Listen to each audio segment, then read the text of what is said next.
يا أيها الذين آمنوا إذا نودي للصلاة من يوم الجمعة فاسعوا إلى ذكر الله وذروا البيع ذلكم خير لكم إن كنتم تعلمون.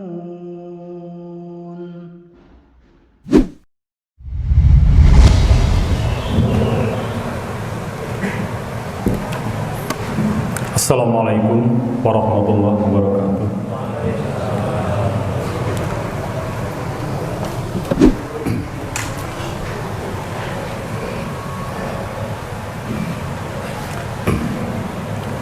Alhamdulillah, wassalatu wassalamu ala Muhammad Rasulillah wa ala alihi wa sahbihi wa mawala, wa ashhadu an la ilaha illallah wa ashhadu anna Muhammadar Rasulullah. Amma ba'du, fa inni usikum wa nafsi bitaqwallah al-qaili fi muhkami kitabi a'udzubillahi minasyaitonir rajim yarfa'illahu alladhina amanu minkum walladhina utul ilma darajat wallahu bima ta'amaluna khabir. Al-Mujadilah ayat 11. Bersyukur kita panjatkan kehadirat Allah Subhanahu wa taala atas seluruh nikmat yang telah Allah berikan kepada kita, sehingga pada siang hari ini kita bersama-sama bisa melaksanakan sholat Jumat di Masjid Al-Muhajirin ini. Sholawat serta salam semoga dilimpahkan kepada junjungan Nabi besar Muhammad Sallallahu Alaihi Wasallam, kepada keluarganya, kepada sahabatnya, kepada para pengikut-pengikutnya hingga akhir zaman. Mengawali khutbah yang singkat ini,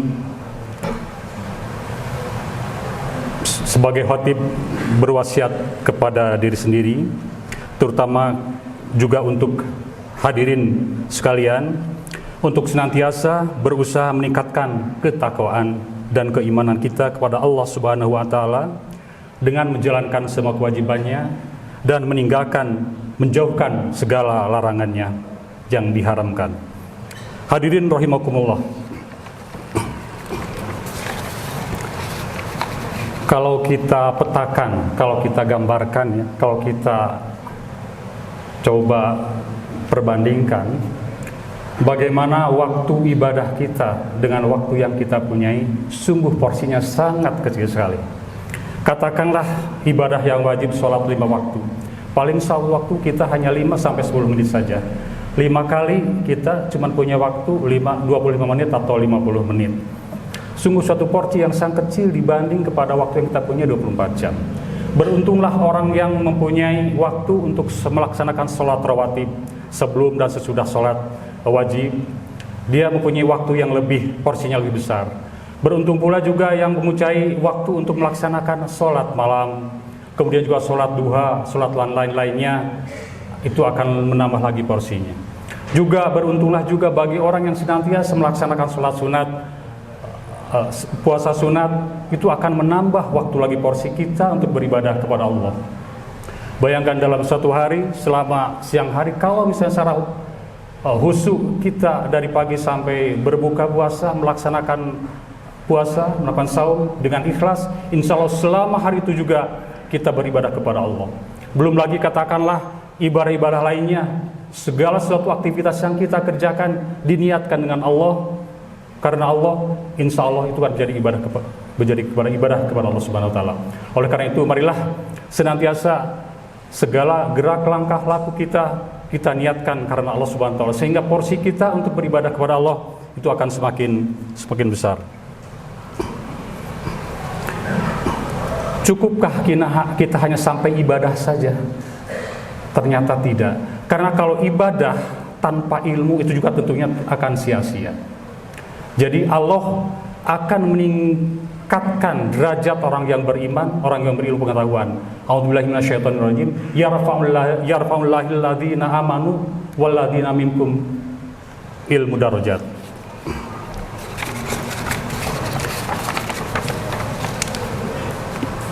Yarfa'illahu alladhina amanu minkum walladzina utul ilma darajat wallahu bima ta'maluna khabir. Allah akan meninggikan derajat orang-orang yang beriman di antara kalian dan yang diberi ilmu pengetahuan beberapa derajat. Allah Maha mengetahui apa yang kalian kerjakan.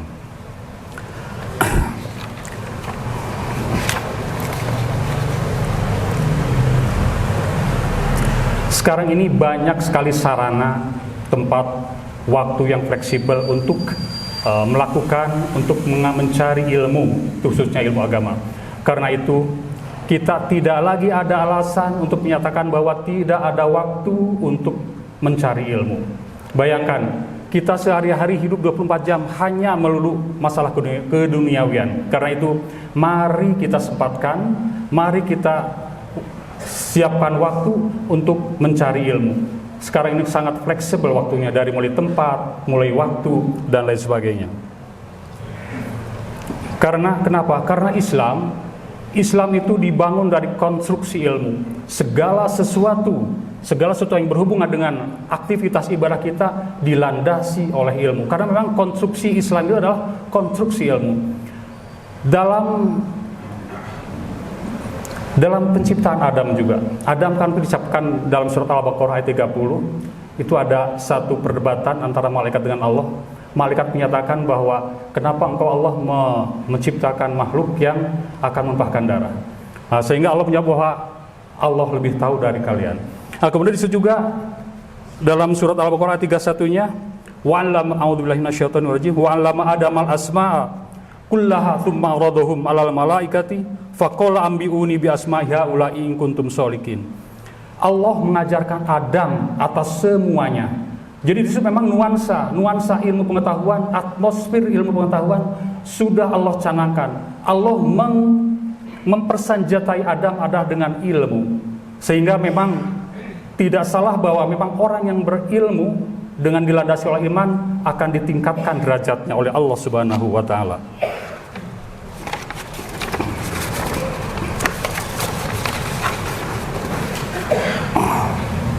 Allah berfirman, syahadallahu annahu la ilaha illahuwa wal malaikatu walul ilmi qaiman bil qisti la ilaha illahu wal azizul hakim. Allah menyatakan bahwasanya tidak ada Tuhan yang berhak disembah melainkan Dia itu adalah Allah yang menegakkan keadilan. Para malaikat dan orang-orang yang berilmu juga menyatakan demikian, tidak ada Tuhan yang berhak disembah kecuali Allah. Ini disandingkan antara Allah, malaikat, dan para ulama. Para ulama itu adalah para penyebar orang yang berilmu, para penyebar ilmu. Sehingga kenapa disandingkan? Artinya begitu tingginya derajat orang yang berilmu pengetahuan. Allah, malaikat, dan para ulama menyandangkan di situ dalam bukan satu derajat, yaitu hanya menyebutkan suatu hierarki, Allah, malaikat, dan para ulama. Menandakan bahwa para ulama itu yang mentransfer ilmu, yang mendelegaskan ilmu, begitu sangat ditinggikan derajatnya oleh Allah Subhanahu wa taala. Allah Ta'ala juga berfirman, Kul hal yastabil ladzina ya'lamuna wal ladzina la ya'lamun. Apakah sama orang yang berilmu dan orang yang tidak berilmu? Itu juga suatu pertanyaan, bahwa memang tidaklah sama antara orang yang berilmu dan tidak berilmu. Kemudian juga Allah dalam surat Al-Hujurat ayat 13, Inna akramakum indallahi atqakum innallaha alimun khabir. Bahwa sesungguhnya orang yang paling mulia antara kalian menurut Allah ialah orang-orang yang paling bertakwa di antara kalian, dan sesungguhnya Allah Maha mengetahui yang tampak dan tersembunyi dari keadaan hamba.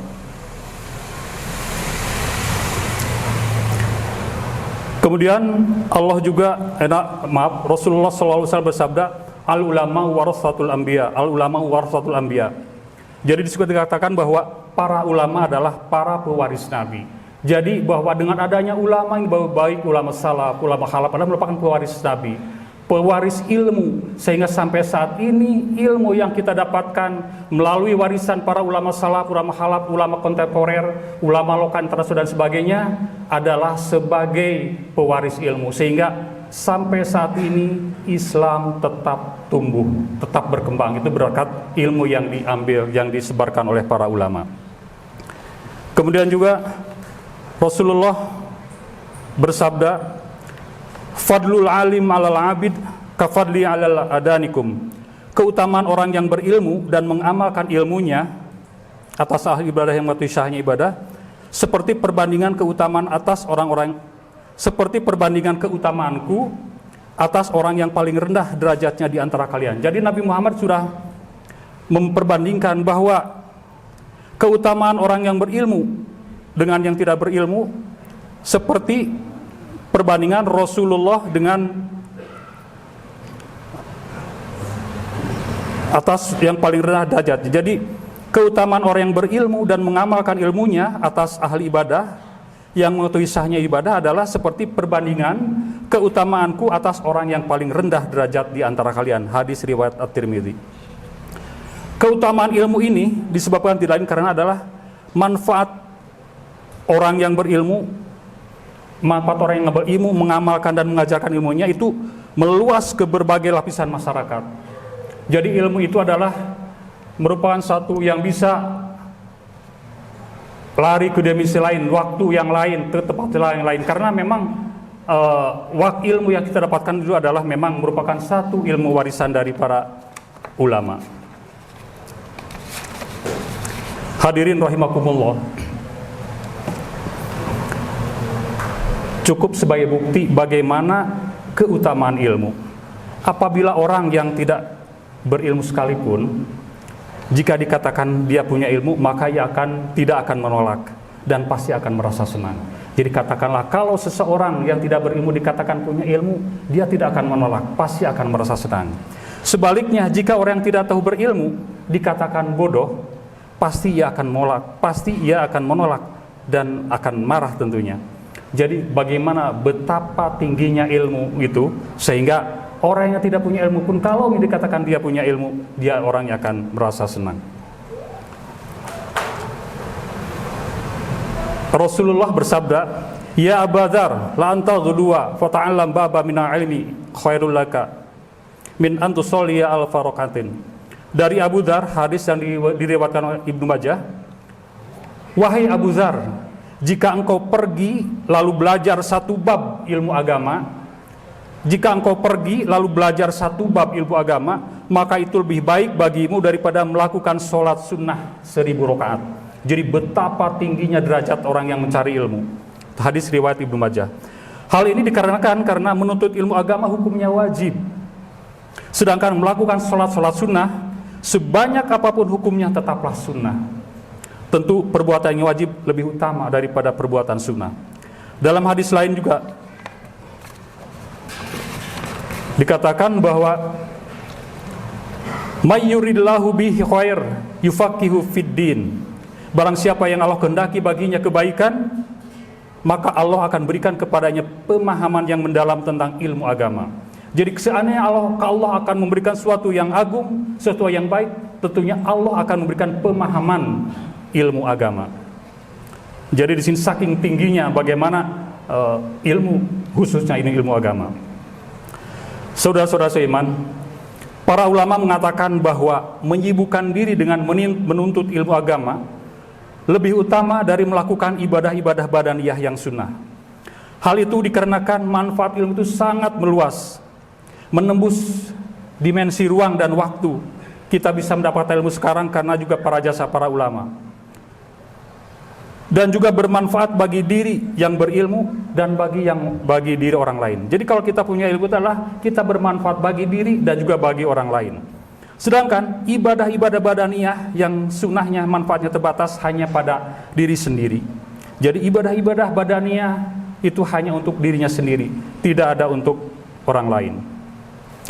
Keutamaan tersebut juga dikarenakan ilmu dapat menentukan sah atau tidak sahnya ibadah. Jadi sehingga dengan ilmu kita bisa merasakan, bisa menentukan bahwa ibadah yang kita laksanakan itu adalah sah atau tidak sah, itu adalah dengan ilmu. Sahnya ibadah membutuhkan ilmu dan bergantung kepadanya. Sedangkan ilmu tidak bergantung kepada ibadah. Seorang yang beribadah tanpa dasar ilmu akan melakukan bentuk ibadah yang rusak yang akan membuatnya celaka di akhirat. Keutamaan tersebut juga dikarenakan para ulama adalah pewaris para nabi. Dalam hal ini tidak berlaku bagi ahli ibadah yang bukan ulama. Jadi dikatakan bahwa para ahli ilmu itu akan selalu menjaga kerusakan keutamaan ibadah. Ilmu juga tetap ada pengaruh dan manfaatnya meski pemiliknya sudah meninggal. Keberadaan ilmu juga menyebabkan hidupnya syariat, khususnya syariat Islam, dan terpeliharanya ajaran-ajaran agama. Ilmu agama adalah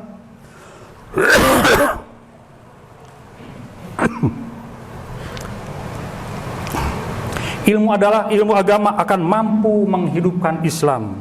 Artinya dengan ilmu agama seseorang akan mampu menjaga keislamannya dan keislaman orang lain. Dan dengan ilmu agama, ajaran-ajaran Islam akan terjaga kemurniannya dari pihak-pihak yang berupaya untuk menyelewengkannya. Oleh karena itu, disebut dalam sebuah hadis, wala faqihu wahid asyaddu ala syaitani min alfi abid. Suatu orang fakih, orang yang berilmu, lebih sulit bagi setan untuk menggoda dan menjerumuskannya daripada 1000 ahli ibadah. Dikatakan lagi bahwa, sekali lagi, satu orang fakih, orang yang berilmu, yang mendalami pengetahuan agamanya, lebih sulit bagi setan untuk menggoda dan menjerumuskannya daripada 1000 ahli ibadah. Hadis riwayat Al-Baihaqi. Jadi demikian khutbah yang singkat ini, mudah-mudahan bermanfaat bagi kita semua. Jadi pada intinya adalah bahwa ilmu yang kita dapatkan dari para ulama itu akan menjaga terus, akan memancarkan terus sinar keislaman kita dan menghidupkan ruh Islam. Kemudian juga para ulama yang punya akses terhadap ilmu, menjaga ilmu, mentransfer ilmu, juga akan selalu ditingkatkan derajatnya oleh Allah Subhanahu wa taala. Aqulu qauli hadza wastaghfirullaha li wa lakum fastaghfiruhu innahu huwat tawwabur rahim.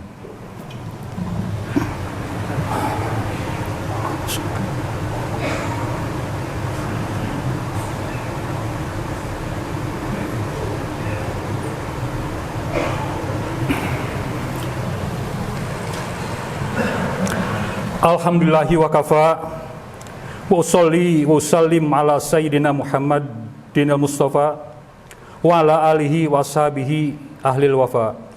Amma ba'du, faya ayyuhal muslimun, usikum wa nafsi bitaqwallah al-aliyil azim, wa alamu annallaha amarakum bi amrin azim, amarakum bis salati wassalami ala nabiyyihil karim, faqala innallaha wa malaikatahu yusholluna ala nabi ya ayyuhalladzina amanu shallu alaihi wa sallimu taslima.